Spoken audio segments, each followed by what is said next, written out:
नमस्कार साथियों, कैसे हैं आप सभी। आप सभी साथियों का ऑनलाइन सारथी यूट्यूब चैनल पर हार्दिक स्वागत, अभिनंदन। मैं आपके बीच राम सैनी और अपन सामान्य सामान्य विज्ञान की क्लास में पाचन तंत्र पढ़ रहे थे, उसी को कंटिन्यू करते हुए आज अपन पाचन तंत्र को पूरा करने वाले हैं। लेकिन साथियों, आज मैं आप सभी से, अब मेरे मित्र जो आप सभी से मिलने के लिए आया है उसको आप सभी के समक्ष लेके आ रहा हूं। तो आप सभी कमर कस के बैठ जाइए और तैयार हो जाइए मेरे नए मित्र से मिलने के लिए। वो आप सभी से इसलिए मिलने आया है कि वो आपसे ये जानना चाहता है कि आप पशु परिचर की तैयारी कैसे कर रहे हो और किस प्रकार से आपकी तैयारी चल रही है। वो आपसे ये भी जानना चाहता है कि आप जो रोज रोज पाचन तंत्र पढ़ के मंचूरियन खा रहे हो, कभी गुलाब जामुन खा रहे हो, कल परसों बारिश हुई थी तो आप पकोड़े खा रहे हो, तो अकेले अकेले ही खा रहे हो या फिर उसको पचा रहे हो या नहीं हो, पाचन तंत्र के साथ साथ उसका अध्ययन भी कर रहे हो नहीं, तो ये सारी जानकारी लेने के लिए आया है। तो 1 मिनट के लिए मैं आपको मिलवाता हूं इससे। कमर कस के बैठ जाइए भाई सबके सब। आप सबके बीच में ये जो आपका मित्र मिलने के लिए आया है, इसका नाम है भाई जैक्सन। जैक्सन बॉय आप सभी से मिलने के लिए आया है। एक बार सभी हाई बोलेंगे। जैक्सन भी आप सभी को हाई बोल रहा है।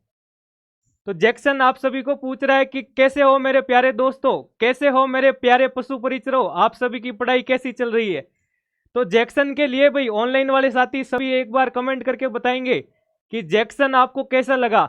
अब जैक्सन आपसे यह कहना चाहता है कि आप लोगों के सिलेबस में जैक्सन से संबंधित अगर कोई क्वेश्चन आता है, हमारे शरीर में हड्डियों से संबंधित अगर कोई क्वेश्चन आता है, तो जैक्सन आज ही आप सभी के बीच में आपसे वादा करता है कि 2 मिनट में जैक्सन के अंदर जो 206 हड्डियां है उसको याद करने की ट्रिक जैक्सन खुद बताएगा। तो इसलिए हम सभी एक बार जैक्सन का स्वागत करेंगे भाई और जैक्सन को प्यार देंगे। ऑनलाइन साथी एक बार थंब करके बताएंगे कि जैक्सन आप सभी को कैसा लगा। ठीक है भाई। तो ये था जैक्सन, और जैक्सन आपसे पूछना चाहता है कि आपकी पढ़ाई कैसी चल रही है। ठीक है, आपका पार्ट ए कैसा चल रहा है, पार्ट बी में संपत सर की क्लास से आ रही है वो कैसी चल रही है। जैक्सन अपन सभी के बीच में ये पूछने के लिए आया है, ये जानकारी लेने के लिए आया है आप सभी से कि आप लोग कैसे पढ़ रहे हो, मजे से पढ़ रहे हो, जुनून से पढ़ रहे हो। तो ऐसे ही आपको हौसले से पढ़ना है। ठीक है भाई। अब अपना पाचन तंत्र आगे कंटिन्यू करते हैं। तो लास्ट क्लास में अपन ने आमाशय तक का पार्ट पढ़ा था भाई। आमाशय से आगे कंटिन्यू करते हैं अपन कि पाचन तंत्र के अंदर हमने अभी तक क्या क्या पढ़ लिया था। तो जो भी साथी भाई नए हैं उन सभी से मेरा निवेदन है कि आप टेलीग्राम चैनल को जरूर ज्वाइन करें। हमारा टेलीग्राम चैनल ऑनलाइन सारथी, जिसको आप जरूर ज्वाइन करें, और पीडीएफ और नोट्स के लिए आपको वहां पे सिस्टमेटिक वे में सारे वीडियो मिल जाएंगे। और इसका लिंक जो है डिस्क्रिप्शन में नीचे दे रखा है। और अगर आप यूट्यूब पे मेरी क्लास पहली बार ले रहे हैं तो उसे अपने साथी के साथ शेयर करें, कमेंट करें और ऐसे ही आपका प्यार देते रहे। तो देखो, आज का जो अपना टॉपिक है उसकी अगर अपन बात करें डाइजेस्टिव सिस्टम के अंदर, तो थोड़ा रिवाइज कर लेते हैं भाई कि जो हमारा टॉपिक चल रहा था डाइजेस्टिव सिस्टम।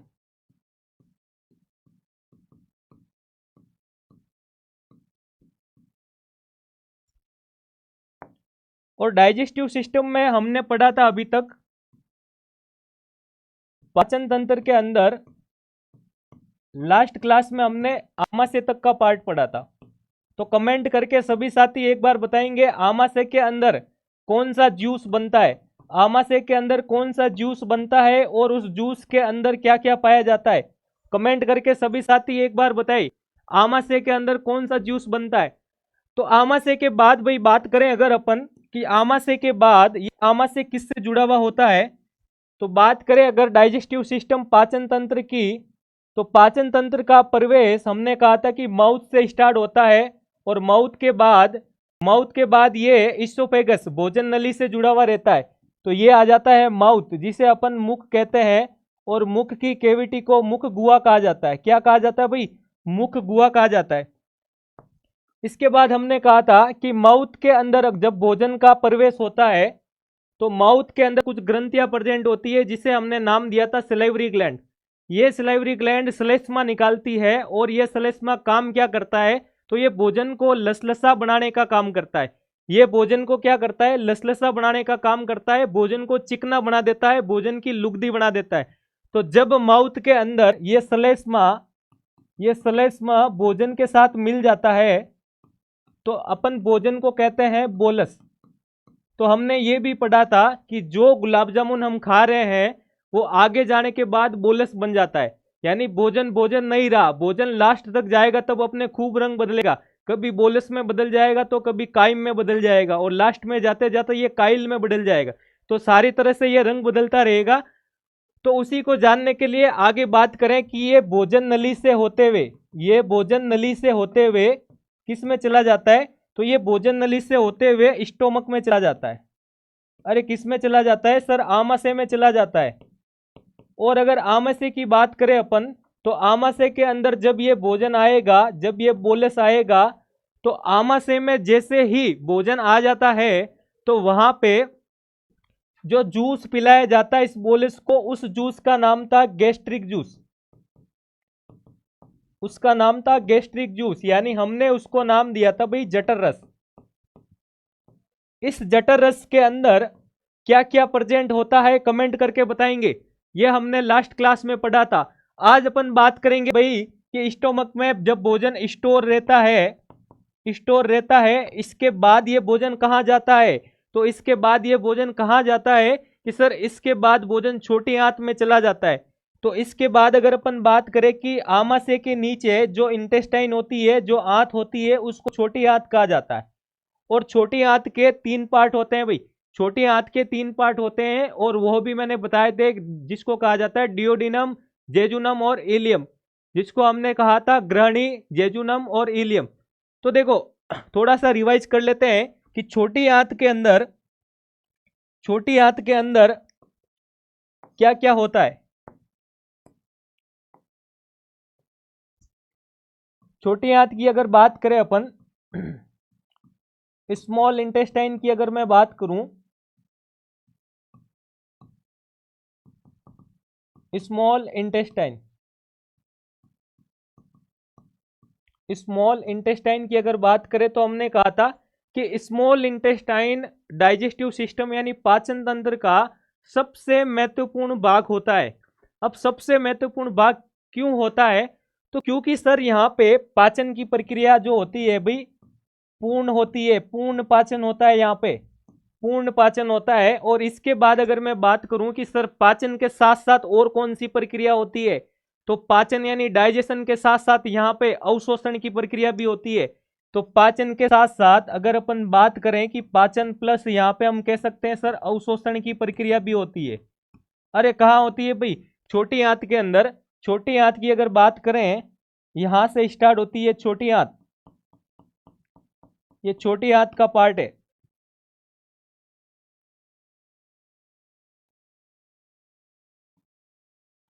तो छोटी आंत की अगर बात करें अपन कि यहाँ पे पाचन और अवशोषण का काम होता है। इसके बाद अगर बात करें कि सर इसके कितने भाग होते हैं, तो छोटी आंत के 3 भाग होते हैं। छोटी आंत के 3 भाग होते हैं। कौन कौन से होते हैं? सबसे पहले अगर बात करें तो उसको कहा जाता है ग्रहणी। ग्रहणी को कहते हैं भाई डियोडिनम। डियोडिनम जो इसका होता है भाई, ये इसका पहला पार्ट होता है। छोटी आंत का फर्स्ट पार्ट यानी प्रथम भाग होता है छोटी आंत का, जिसको अपन कहते हैं डियोडिनम। क्या कहते हैं भाई? डियोडिनम कहते हैं। यानी कि यहां से आमाशय से भोजन सबसे पहले छोटी आंत के किस भाग में यानी प्राइमरी भाग में, प्राथमिक भाग में एंटर करता है, उसको हम ग्रहणी कहते हैं। अब आता है कि ग्रहणी के अंदर कोई एंजाइम निकलता है क्या, तो ग्रहणी के अंदर कोई एंजाइम नहीं निकलता है। इससे अगर बात करें कि इससे कोई भी एंजाइम नहीं निकलता है, इससे किसी भी प्रकार का एंजाइम नहीं निकलता है, कोई भी एंजाइम नहीं निकलता है।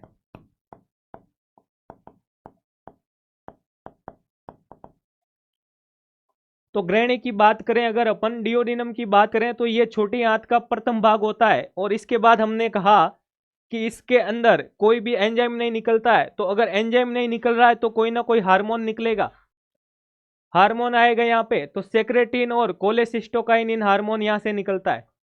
इसके बाद अगर अपन बात करें भाई जेजुनम की, इसके बाद अगर बात करें जेजुनम की, तो जेजुनम जो होता है छोटी आंत का द्वितीय भाग होता है। छोटी आंत का द्वितीय भाग होता है भाई।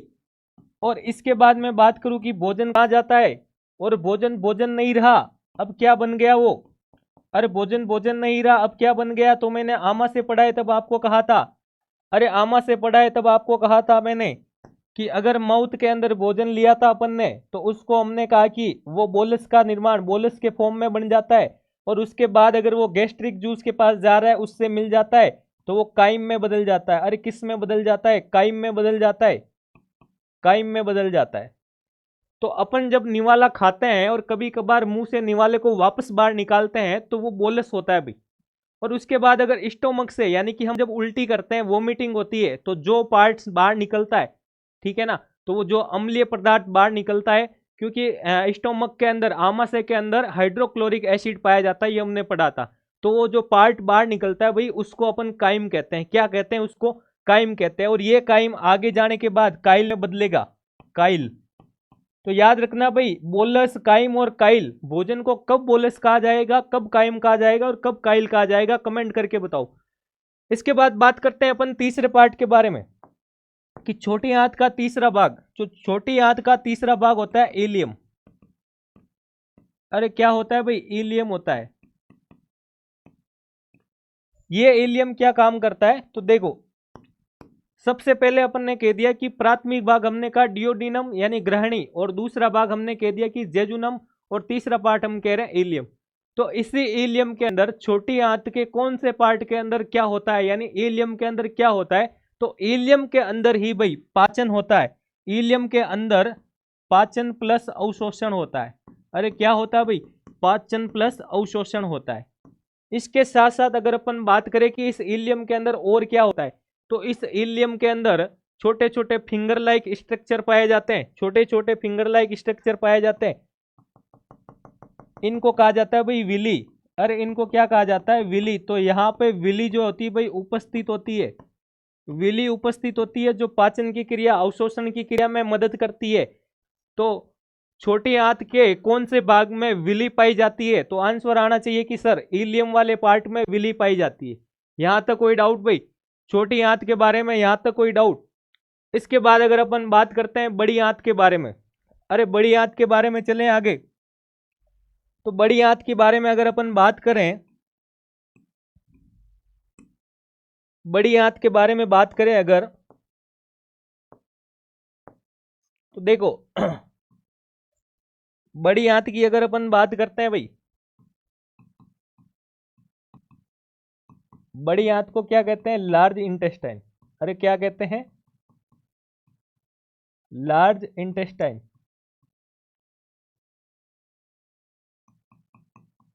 तो हमने पढ़ा था कि छोटी आंत ये काम करती है, वो काम करती है, पाचन करवाती है, अवशोषण करवाती है। इसके 3 भाग होते हैं, इसमें विली पाई जाती है, विली इलियम में पाया जाता है।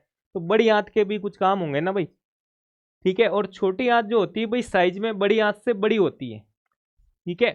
तो बात करते हैं अपन बड़ी आंत के बारे में। तो देखो, हमने एक भोजन का अभी बताया मैंने कि भोजन जब माउथ के अंदर एंटर करवाते हैं तो वो श्लेष्म के अंदर घुल मिल जाता है, तो उसको हम बोलस कहते हैं। तो उसको हम क्या कहते हैं, उसको हम बोलस कहते हैं। और ये बोलस जो होता है भाई गैस्ट्रिक जूस के साथ मिलता है, तो इसको हम काइम कहते हैं। इसको क्या कहते हैं, इसको हम काइम कहते हैं सर। भोजन भोजन नहीं रहा, बोलस बन गया, बोलस बोलस नहीं रहा, कायम बन गया। और इसी कायम से यहाँ पे काइल बनने वाला है भाई। क्या बनने वाला है यहाँ पे काइल बनने वाला है।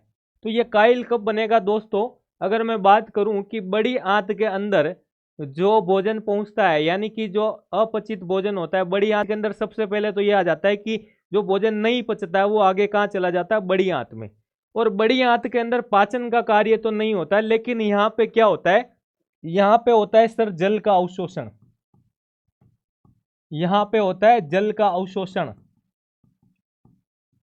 और दूसरा हमने कहा कि यहाँ पे बन जाता है काइल, काइल के फॉर्मेशन में, यानी काइल का निर्माण हो जाता है। यहाँ पे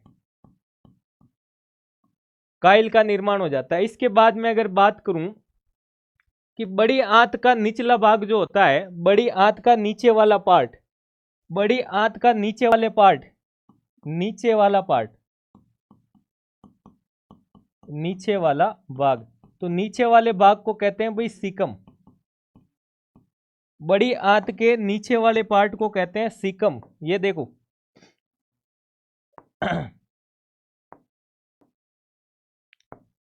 ये है भाई सीकम, ये है सीकम आ गया भाई। तो नीचे वाले पार्ट को कहते हैं सीकम। इसके बाद अगर मैं बात करूं कि सीकम के बाद जो अवशेषी भाग होता है उसको क्या कहते हैं, तो जो अवशेषी भाग होता है भाई उसको अपेंडिक्स कहा जाता है। तो यहाँ पे एक चीज और याद रखनी है आपको कि अवशेषी भाग जो होता है सर, अवशेषी भाग जो होता है उसको कहा जाता है अपेंडिक्स। उसको क्या कहा जाता है, उसको अपेंडिक्स कहा जाता है, उसको अपेंडिक्स कहा जाता है भाई। ठीक है, तो ये वाला पार्ट जो है भाई ये अवशेषी पार्ट है। ये क्या है, ये अवशेषी भाग है। इसी भाग को क्या कहते हैं, इसी भाग को कहा जाता है अपेंडिक्स। और ये नीचे वाला जो सिरा है इसको कहा जाता है सीकम। इसके बाद मैं बात करूं कि बड़ी आंत के भाग को अपन कोलोन कहा जाता है। बड़ी आंत के पार्ट को क्या कहते हैं कि सर कोलोन कहते हैं। इसको क्या कहते हैं कि कोलोन कहा जाता है। अब ये कोलोन कितने प्रकार का होता है, तो अगर मैं बात करूं कि असेंडिंग कोलोन, यानी मैं यहां सीकम से ऊपर की तरफ चलता हूं तो मेरे को ये असेंडिंग कोलोन दिखाई देता है एक। इस असेंडिंग कोलोन यानी ऊपर की तरफ चलने के बाद जब मैं ट्रांसवर्स चलता हूं तो मुझे दूसरा कोलोन दिखाई देता है जिसको हम कहते हैं ट्रांसवर्स कोलोन। अरे क्या कहते हैं, सबसे पहले मैं जब ऊपर यानी असेंडिंग और उससे मैं ट्रांसवर्स चला तो उसको कह दिया ट्रांसवर्स कोलोन। तो इधर जाने के बाद देखो ये सिरा नीचे आ रहा है, नीचे की तरफ आ रहा है, तो इसको कहा जाता है डिसेंडिंग कोलोन। ठीक है ना, तीसरा जो कोलोन का पार्ट आ जाता है जिसको हम डिसेंडिंग कोलोन कहते हैं। अब जब हम नीचे आ गए, नीचे आने के बाद जब मैं इस तरफ यानी इस शेप में चलता हूं, ये एस शेप यहाँ पे बन रहा है, ये कर्व नुमा आकृति जो बन रही है इसी को कहा जाता है भाई सिग्मोइड कोलोन। इसको क्या कहा जाता है, इसको कहा जाता है सिग्मोइड, सिग्मोइड कोलोन। वापस से देखो, अवशेषी भाग को हम कहते हैं अपेंडिक्स और उसके बाद आता है कि हम नीचे वाले पार्ट को कहते हैं सीकम। इस सीकम से मैं ऊपर की तरफ चलता हूं तो इसको हम असेंडिंग कहते हैं, और इससे हम जब ट्रांसफर चलते हैं तो इसको ट्रांसफर कोलोन कहा जाता है। यहीं से वापस जब नीचे आते हैं तो इसको डिसेंडिंग कोलोन कहा जाता है, और यहां से जो बाकी वाला सिरा बच जाता है उसको हम सिग्मोइड कोलोन कहते हैं। और इसी सिग्मोइड कोलोन से रेक्टम जुड़ा हुआ रहता है जिसको कहते हैं भाई मलाशय। अरे जिसको क्या कहते हैं, जिसको मलाशय कहते हैं, यानी ये वाला पार्ट जो है भाई ये मलाशय का पार्ट है। और इसी मलाशय से एनस, जिसको हम गुदा कहते हैं, एनस जुड़ा हुआ रहता है। तो ये काम क्या करता है कि अपचित जो भोजन होता है, वो अपचित यानी अनडाइजेस्टिव जो भोजन होता है भाई, वो इस मलाशय के अंदर आकर स्टोर हो जाता है, और इस मलाशय से होते हुए एनस के रास्ते से हमारे शरीर से उत्सर्जित हो जाता है, यानी हमारे शरीर से बाहर निकल जाता है। तो यह सारी प्रक्रिया अपन ने डाइजेस्टिव सिस्टम के अंदर पढ़ी थी ऑर्गन्स को लेकर। हमने माउथ के बारे में पढ़ा था, इसोफेगस के बारे में पढ़ा जिसको भोजन नली कहा जाता है। फिर हमने भोजन को स्टोमक के अंदर लेके आए, वहां पे हमने एक जूस बनाया था और उसी जूस को हमने कहा था जठर रस। उस जठर रस के अंदर हमने पेप्सिन नामक एंजाइम एचसीएल के बारे में पढ़ा था, रेनिन के बारे में पढ़ा था। फिर हमने कहा कि ये भोजन आगे छोटी आंत के अंदर आ जाता है, और छोटी आंत में आते ही यहाँ पे पाचन का कार्य होता है, और पाचन भी यहाँ पे पूर्ण पाचन होता है। इसके बाद हमने कहा सर कि छोटी आंत में पाचन के साथ साथ अवशोषण का कार्य भी होता है। तो पाचन और अवशोषण का कार्य छोटी आंत में इलियम वाले भाग में होता है, और वहां पे विली उपस्थित होती है, यह भी हमने पढ़ा था। फिर हमने पढ़ा कि बड़ी आंत के बारे में, और जब भोजन यहाँ पहुंचता है तो इसको काइल कहा जाता है। और यहाँ कौन सा भोजन आता है कि यहाँ पे वह भोजन आता है जिसका पाचन नहीं हो पाता है, यानी अपचित भोजन जो है वो बड़ी आंत के अंदर पहुंचता है। इसके साथ साथ बड़ी आंत में और क्या होता है, तो हमने कहा कि यहाँ पे जल का अवशोषण होता है। फिर हमने कहा कि बड़ी आंत के नीचे वाले भाग को सीकम कहते हैं, और इसी सीकम के ऊपर से जो अवशेषी भाग जुड़ा हुआ रहता है उसे सर अपेंडिक्स कहा जाता है। फिर हमने कहा कि सीकम से ऊपर की तरफ चलते हैं तो कोलोन का पार्ट दिखाई देता है, इसलिए इसको असेंडिंग कोलोन, और वहां से अगर हम ट्रांसवर्स चल रहे हैं तो जिसे ट्रांसवर्स कोलोन कहा जाता है। फिर हम नीचे की तरफ आते हैं तो उसको डिसेंडिंग कोलोन कहा जाता है, और डिसेंडिंग कोलोन के बाद वाला सिरा जो होता है उसे सिग्मोइड कोलोन कहा जाता है। और इसी से हमारा मलाशय जुड़ा हुआ रहता है, और यहीं से इसी के अंदर मल जो है वही स्टोर रहता है। और फिर एनस के रास्ते से हमारे शरीर में से वह अपचित भोजन जो होता है वो बाहर निकल जाता है, और इस प्रकार ये पाचन तंत्र की प्रक्रिया चलती रहती है। तो बात करते हैं कि सर आपने लीवर के बारे में बताया था, गॉल ब्लैडर के बारे में भी बताया था और पैनक्रियाज के बारे में भी बताया था, तो उनका क्या रोल होता है। तो गॉल ब्लैडर, लीवर यानी कि यकृत, पित्ताशय और अग्नाशय, सर इनका क्या रोल होता है पाचन तंत्र के अंदर। तो इनका रोल जानने के लिए बात करते हैं अपन लीवर के बारे में कि लीवर होता कैसा है सर। तो देखो ये है भाई लीवर।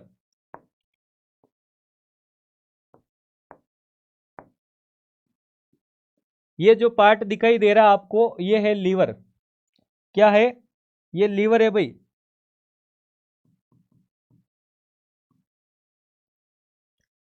लीवर के कितने लोब होते हैं अगर अपन बात करें, कितने भाग होते हैं, तो लीवर के दो लोब होते हैं। एक लोब को कहते हैं अपन राइट लोब और एक को कहते हैं भाई लेफ्ट लोब। एक को कहते हैं राइट लोब, एक को कहते हैं भाई लेफ्ट लोब। और यहाँ पे देखो, यहाँ पे एक स्ट्रक्चर दिखाई दे रहा है आपको।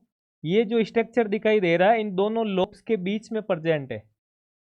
यानी हम कह सकते हैं भाई कि ये जो लीवर होता है सबसे पहले कि ये है क्या सर, तो इसको कहते हैं भाई लिगामेंट। इसको क्या कहते हैं? इसको लिगामेंट कहते हैं।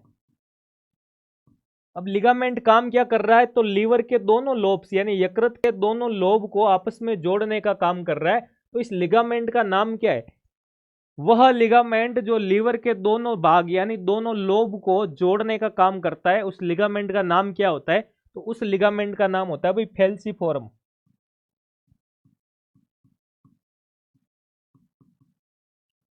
फेल्सीफॉर्म लिगामेंट जो होता है वो इन दोनों को जोड़ने का काम करता है। इसके बाद बात करें कि लीवर की कोशिकाएं, लीवर की कोशिकाएं उनको क्या कहा जाता है? तो लीवर की कोशिकाओं को कहा जाता है भाई हिपेटोसाइट्स। क्या कहा जाता है सर? हिपेटोसाइट्स। तो यहाँ पे देखो दो चीजें आ रही है, एक आ रहा है हिपेटो। तो हिपेटो का मतलब ये लीवर से जुड़ा हुआ है, और साइट का मतलब होता है भाई कोशिका। अरे हम पढ़ के आए थे कोशिका, और वहां भी मैंने बताया था कि साइट वर्ड अगर पीछे लगा हुआ है इसका मतलब वो कोशिका है। और हिपेटोसाइट का मतलब हो गया हिपेटोसाइट। लीवर की कोशिकाओं को कहा जाता है हिपेटोसाइट। इसके बाद हमने कहा कि सर ये ग्रीन कलर का इसमें क्या दिखाई दे रहा है, तो ये ग्रीन कलर का जो है भाई इसको हम कहते हैं पित्ताशय। अरे कौन सा से? पित्ताशय, जिसको कहते हैं इंग्लिश में गोल ब्लैडर। गोल ब्लैडर कहते हैं। ये गोल ब्लैडर क्या काम करता है इसके बारे में अभी पढ़ेंगे। इसके बाद देखो ये जो दिखाई दे रहा है भाई ये छोटी आंत है, ये इसको हम छोटी आंत कहते हैं। और ये जो येलो कलर का आपको दिखाई दे रहा है सर बीच में, ये क्या है इसके बारे में बताओ। तो इसकी बात करें तो ये है भाई अग्नाशय। ये क्या है? अग्नाशय कहते हैं इसको, और इसको इंग्लिश में कहते हैं पेनक्रियाज। क्या कहते हैं भाई? पेनक्रियाज। तो यही तो वो है भाई जो दो जूस और निकलेंगे यहाँ पे। हमने कहा था पाचन तंत्र के अंदर हम आपको 3 जूस पिलाएंगे। अब आपको 3 जूस के अंदर मैंने पहले आपको भाई ऑरेंज जूस पिला दिया था, तो दूसरी बार ऑरेंज जूस कोई नहीं मांगेगा। और जिसने ऑरेंज जूस नहीं पिया है वो पहले वाली क्लास देखे और उसमें जाके ऑरेंज जूस पी के फिर आप यहाँ पे आए और मैंगो जूस पियेंगे। अब दूसरे जूस में हम मैंगो जूस की बात करेंगे, और जो तीसरा जूस था कि हम तीसरे जूस के बारे में पढ़ेंगे, तो तीसरे जूस में आ जाता है अपना पेनक्रियाटिक जूस, और दूसरा जूस आ जाता है बाइल जूस यानी जो लीवर से निकल रहा है। इसके बाद आ जाता है पेनक्रियाज, यानी पेनक्रियाज क्या निकालता है? पेनक्रियाटिक जूस यानी अग्नाशयी रस निकालता है। तो सबसे पहले अपन एक एक ऑर्गन की बात करेंगे। तो सबसे पहले हम बात करते हैं लीवर के बारे में। तो सबसे पहले हम बात करेंगे भाई लीवर के बारे में। तो लीवर के बारे में क्या बात करेंगे, देखो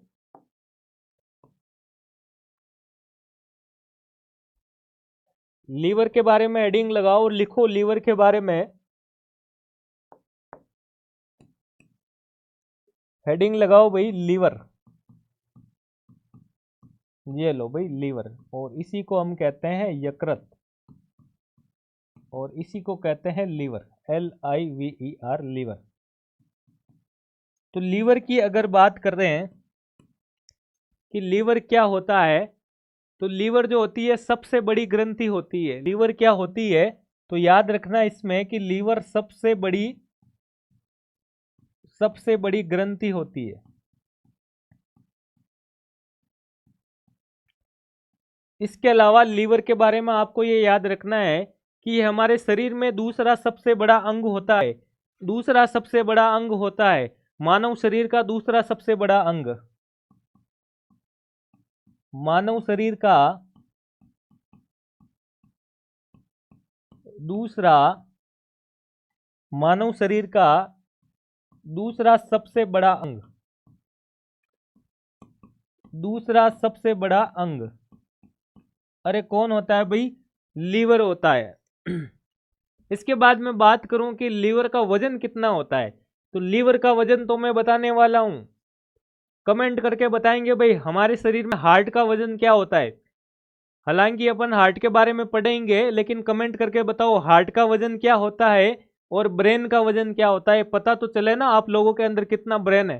तो सभी अपने अपने ब्रेन को भाई माप कर बताएंगे, उसका वेट बताएंगे, तो कमेंट करके जरूर बताएं। अगर अपन बात करें लीवर के वजन की, तो लीवर का वजन होता है, लीवर के वजन की बात करें तो लीवर का वजन होता है 1.3 से 1.6 kg, यानी 1600 ग्राम का होता है।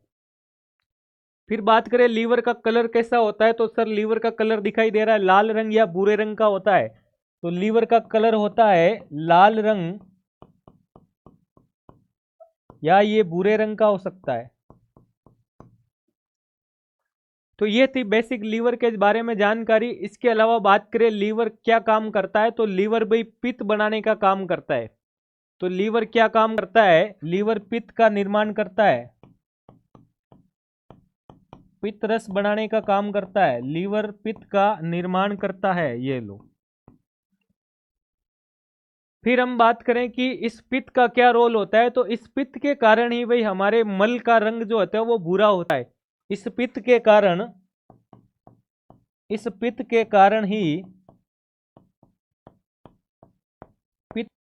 ही मल का रंग भूरा होता है।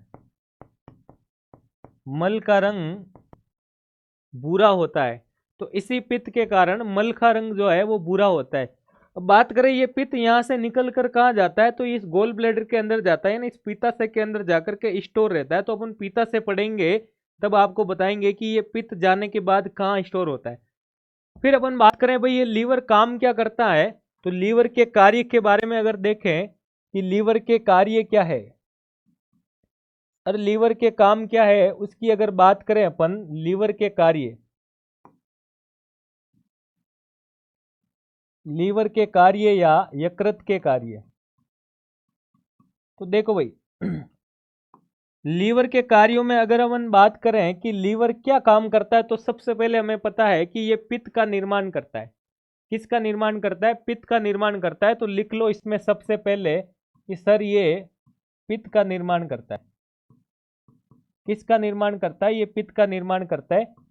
दूसरे फंक्शन की अगर बात करें कि लीवर और क्या काम करता है, तो लीवर क्या काम करता है, रक्त के अंदर शर्करा को नियंत्रित करता है। यानी हमारे ब्लड में, अरे खून में, यानी रक्त में शर्करा यानी शुगर को मेंटेन करता है, यानी नियंत्रित करता है।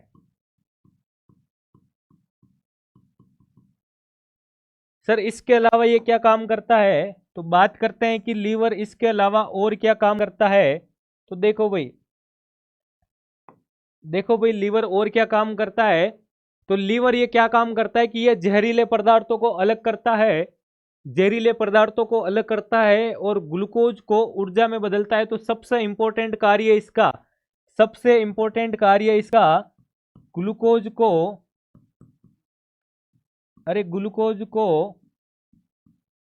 ऊर्जा में बदलता है। सर ऊर्जा नहीं होती तो क्या होता, तो ऊर्जा नहीं होती भाई तो अभी आप ना तो मेरे से पढ़ रहे होते ना मैं पढ़ा रहा होता है। तो ऊर्जा है तभी तो पढ़ा रहे हैं, और आप लोगों के अंदर ऊर्जा है, ताकत है, तभी तो आप पढ़ रहे हो। उसके बाद अगर अपन बात करें कि और क्या काम करता है, तो ये उपापचय में मदद करता है, यानी ये कार्बोहाइड्रेट का उपापचय करवाता है। कार्बोहाइड्रेट के उपापचय में मदद करता है। तो ये थे भाई लीवर के कार्य।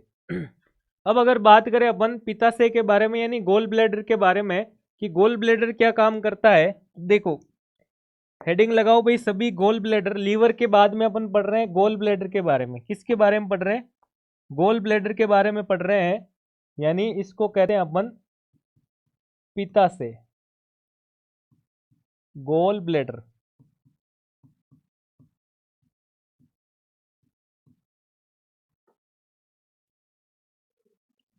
तो सबसे पहले अभी अपन ने पढ़ा था कि गोल ब्लैडर के अंदर क्या होता है। तो गोल ब्लैडर के अंदर जो पित्त बनता है, वो पित्त जो है वो पित्त का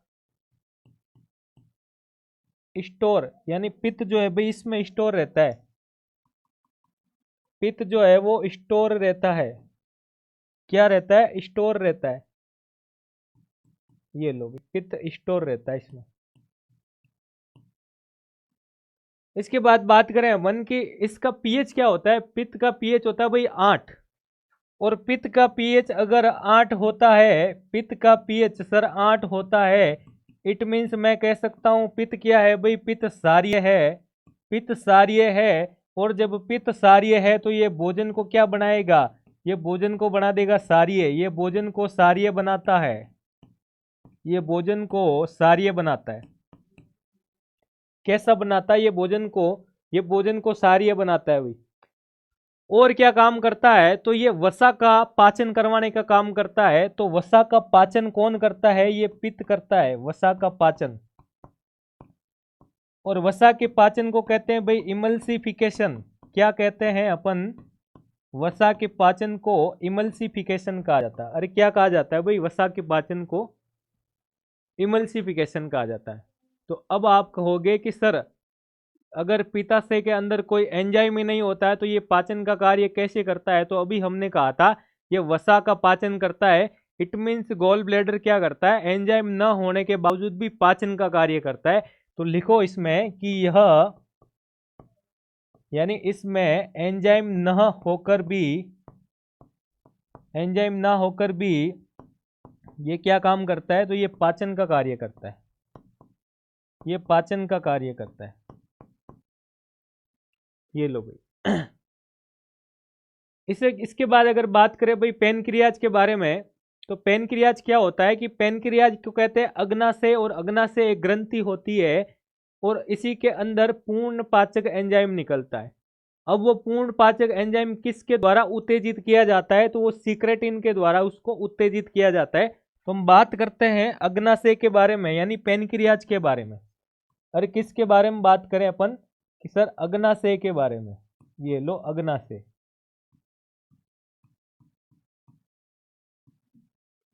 पेनक्रियाज। तो पेनक्रियाज क्या होती है? पेनक्रियाज यानी अग्नाशय एक ग्रंथि होती है जिसके अंदर पूर्ण पाचक एंजाइम पाया जाता है। अरे क्या पाया जाता है भाई? पूर्ण पाचक एंजाइम पाया जाता है। इस एंजाइम को कौन उत्तेजित करता है? तो अभी हमने कहा कि सीक्रेटिन के द्वारा, सीक्रेटिन के द्वारा, सीक्रेटिन के द्वारा क्या होता है? ये उत्तेजित होता है। ये लो। फिर अपन बात करें कि ये प्रक्रिया होती कब है। तो जैसे ही भोजन छोटी आंत में पहुंचता है तो अग्नाशय के द्वारा अग्नाशय जूस, अग्नाशय रस निकाला जाता है।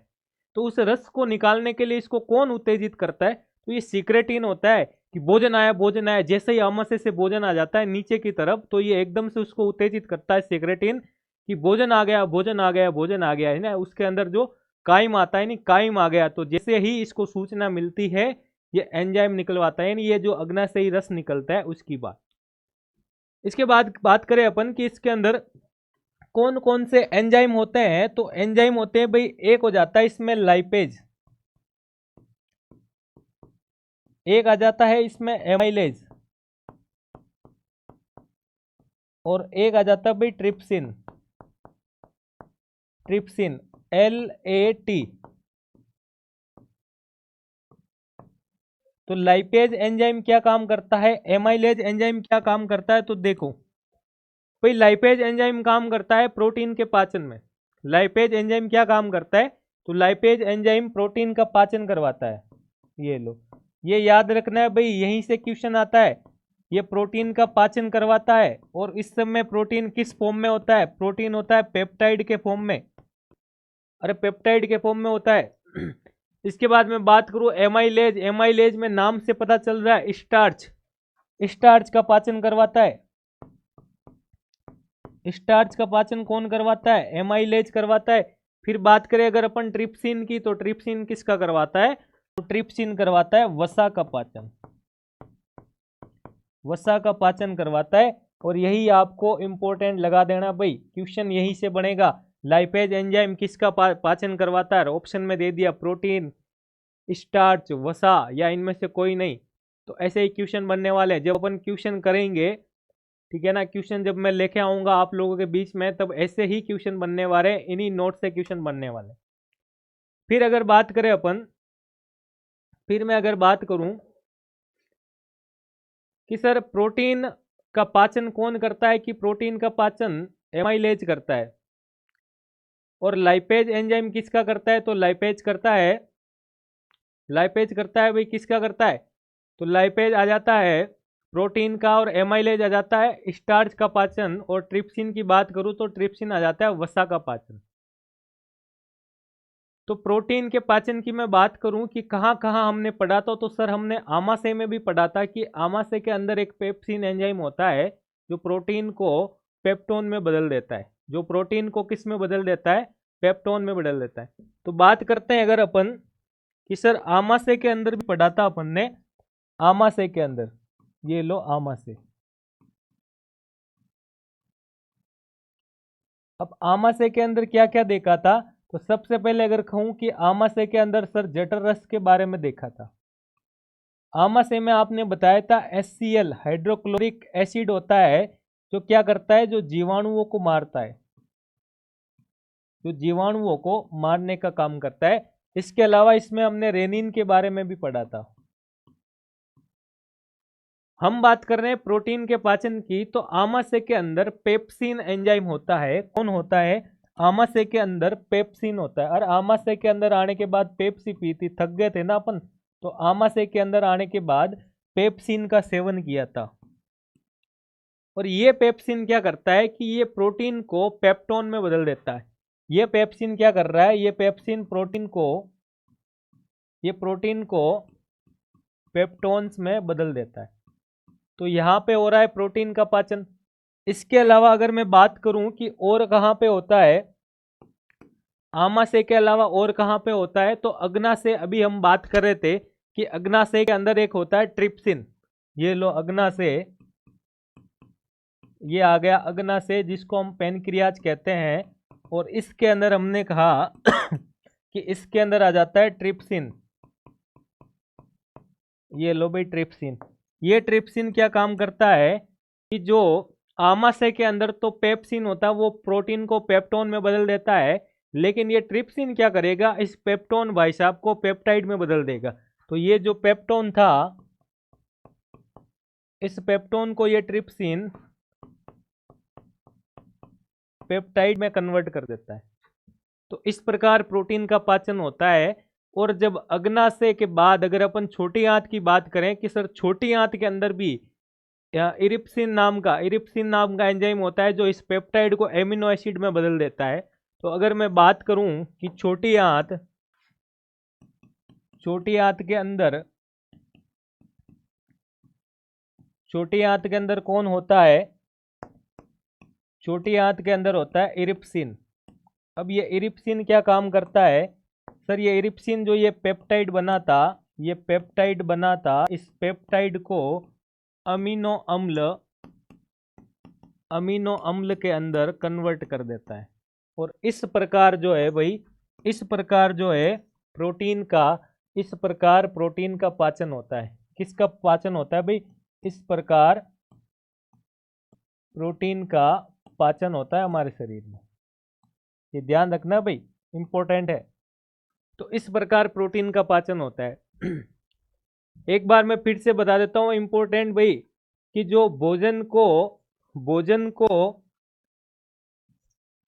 को जब माउथ के अंदर लेते हैं, भोजन जब एंटर करता है माउथ के अंदर,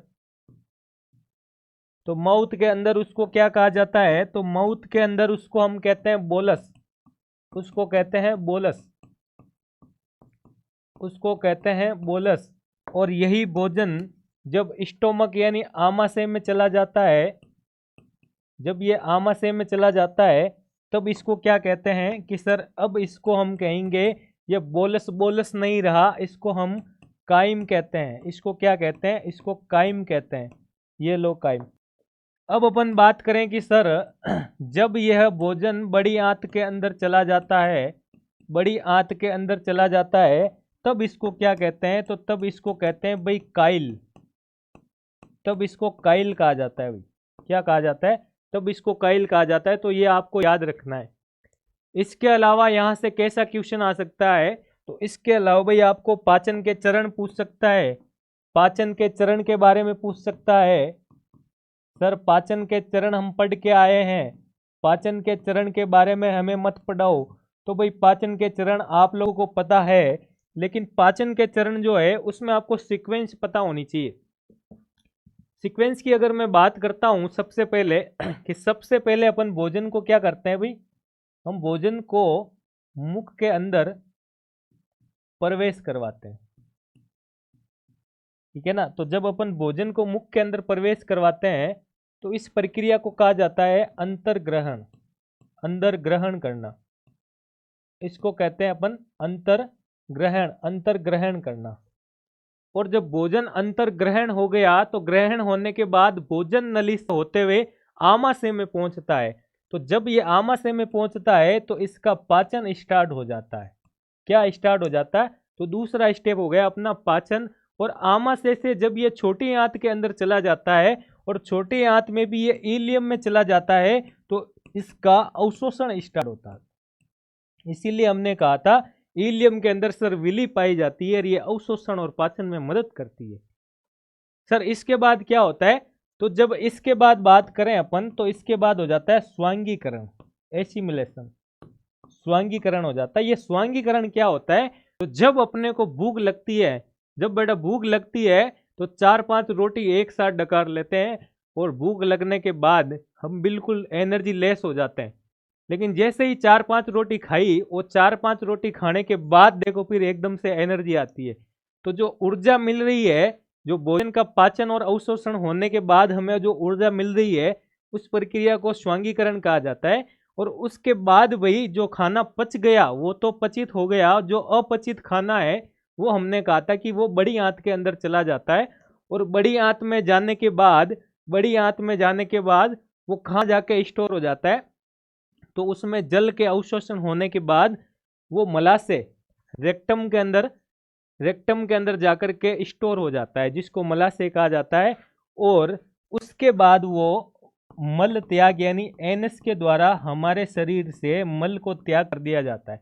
तो ये 5 स्टेप होते हैं भाई, ये 5 स्टेप जो होते हैं वो पाचन के चरण होते हैं। कभी कभार यहाँ से क्वेश्चन आ सकता है या इसको सीक्वेंस में बढ़ाने का क्वेश्चन भी बन सकता है। तो ये था भाई अपना पाचन तंत्र।